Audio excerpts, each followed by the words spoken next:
Assalamualaikum warahmatullahi wabarakatuh. Nama saya Syahroni Abu Hanif, Prodi Ahwal Asasiyah. Saya di sini akan menyelesaikan tugas mata kuliah bahasa Inggris, yakni mata kuliah yang dibimbing langsung oleh dosen yang bernama Bapak Mr. Fikri Farihin. Adapun materi yang akan saya jelaskan yakni mengenai simple present tense. Nah, simple present tense ini sesuai pengertiannya dari kata tenses merupakan perubahan kata kerja yang dipengaruhi oleh waktu dan sifat kejadian. Dan untuk simple present tense ini rumusnya yakni diantaranya the formula plus sama dengan S plus V for F1 atau OIS plus O plus kata keterangan. Negatif subject plus do or does plus not plus F1 V1 plus object plus kata keterangan. Tanda tanya yakni do or does plus subject plus VE plus object plus kata keterangan. Itu merupakan rumus dari simple present tense, baik positif, negatif, dan tanda tanya. Contohnya yakni positif, you study English every day. Kalau negatif, you don't study English every day. Dan tanda tanya yakni do you study English every day. Nah, simple present tense ini digunakan pertama untuk menyatakan suatu aktivitas yang dilakukan berulang-ulang atau rutinitas. Contoh, I go to school every day. She goes to school every day. Ada lagi, he studies English. He watches TV every day. Dan simple present tense ini juga bisa digunakan untuk menyatakan kebenaran umum. Contoh, a week has 7 days. Nah, untuk kata keterangan atau adverb ini bisa terdiri dari always yang artinya selalu, usually yang artinya biasanya, generally artinya umum, ever artinya pernah, sometimes artinya kadang-kadang, occasionally artinya kadang-kadang, seldom artinya jarang, never artinya tidak pernah.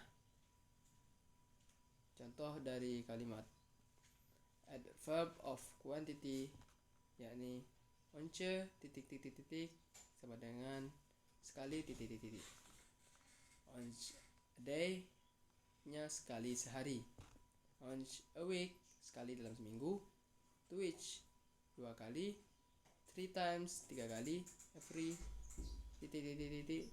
sama dengan setiap .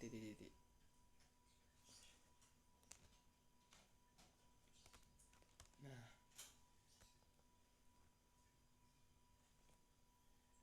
pemberitahuan. Jika ada kalimat dengan subjek she, he, it, nama orang atau i, pada umumnya kata kerjanya ditambah dengan s. Contoh, he walks. Terus ada lagi Jen takes book. Terus ada lagi the director visit here. Jika subjek berupa she, he, it, nama orang atau i, dan kata kerjanya berakhiran ss, sh, ch, x atau o, maka kata kerjanya ditambah dengan is. Contoh, untuk kata pas, maka kalimat yang bisa ditambah dengan s menjadi he passes in front of my house. Untuk kata wash, maka berubah menjadi Jack washes his car. Untuk kata go bisa dirubah menjadi the director goes to office. Jika ada kalimat dengan subjek she, he, it, nama orang atau i, dan kata kerjanya diakhiri dengan huruf y, dan sebelumnya adalah huruf konsonan atau mati, maka huruf Y dihapus dan setelah itu diganti I, kemudian ditambah dengan IS. Contoh, fly sama dengan the plane feels. Kedua, cry. Contohnya she cries. Dan jika sebelum huruf Y adalah huruf hidup atau vokal yakni A, I, U, E, O, maka langsung ditambah huruf S saja. Contoh, buy yakni she buys. Pie, contohnya seperti he pies.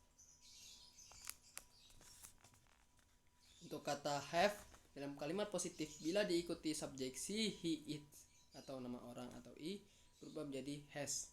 Contoh, I have a lot of books. Ada lagi, he has a lot of books. Nah, kata have ini jika dinyatakan untuk menyatakan aktivitas yang telah dilakukan atau kapan terjadinya tidak penting, maka contohnya bisa saja seperti I have seen the movie. Dan untuk menyatakan aktivitas yang telah terjadi dan akibatnya masih bisa dirasakan sampai sekarang, itu contohnya yakni I have eaten rice. Mungkin itu sekian dari saya. Bila ada kesalahan saya mohon maaf.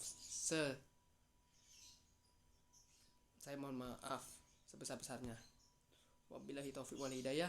Wassalamualaikum warahmatullahi wabarakatuh.